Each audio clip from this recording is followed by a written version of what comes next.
Pagbasa mula sa mga gawa ng mga apostol.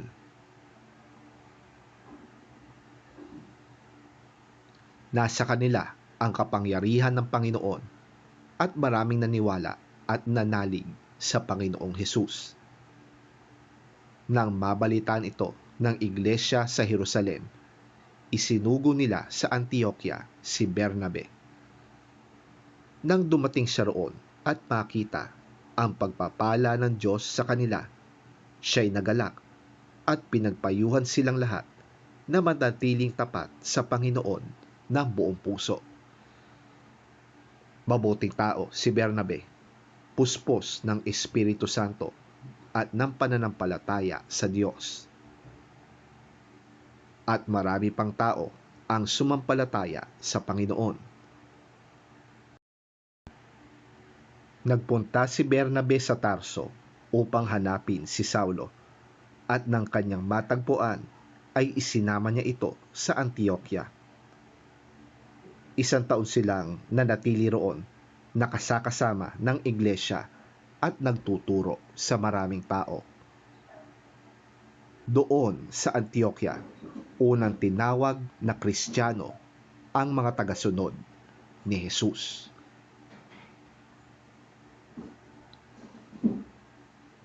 May mga propeta at mga guro sa iglesia sa Antioquia.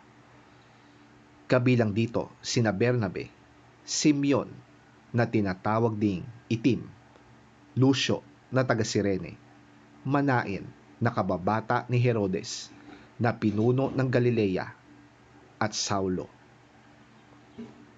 Habang sila'y nag-aayuno at sumasamba sa Panginoon, sinabi sa kanila ng Espiritu Santo, "Ibukod ninyo sina Bernabe at Saulo.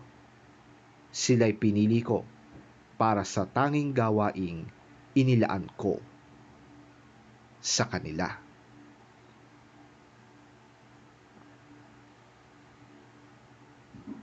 Ang salita ng Diyos.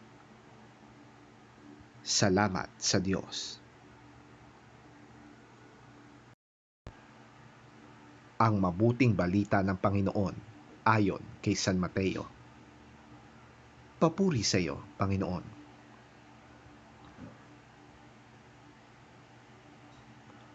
Humayo kayo't ipangaral na malapit nang dumating ang kaharian ng langit. Pagalingin ninyo ang mga may sakit at buhayin ang mga patay.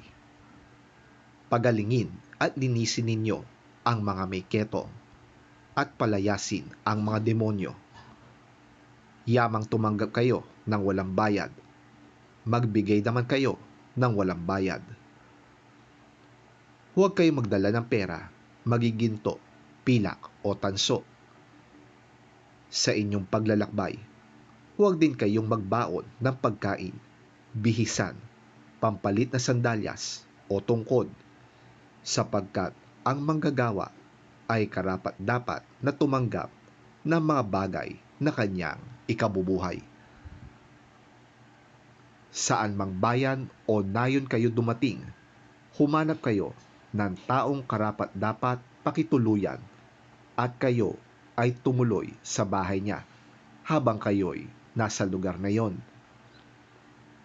Pagpasok ninyo sa bahay, sabihin ninyo, "Maghari nawa ang kapayapaan sa bahay na ito." Kung karapat-dapat ang mga nakatira doon, panatilihin ninyo sa kanila ang inyong pagpapala. Ngunit kung hindi, bawiin ninyo yon.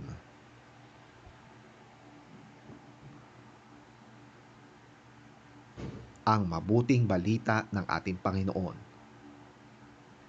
Pinupuri ka namin, Panginoong Hesukristo. As you go preach this message, the kingdom of heaven is near. Heal the sick, raise the dead, cleanse those who have leprosy, drive out demons. Freely you have received, freely give. Do not take along any gold or silver or copper in your belts, Take no bag for your journey, or extra tunic, or sandals, or a staff, for the worker is worth his keep. Whatever town or village you enter, search for some worthy person there, and stay at his house until you leave.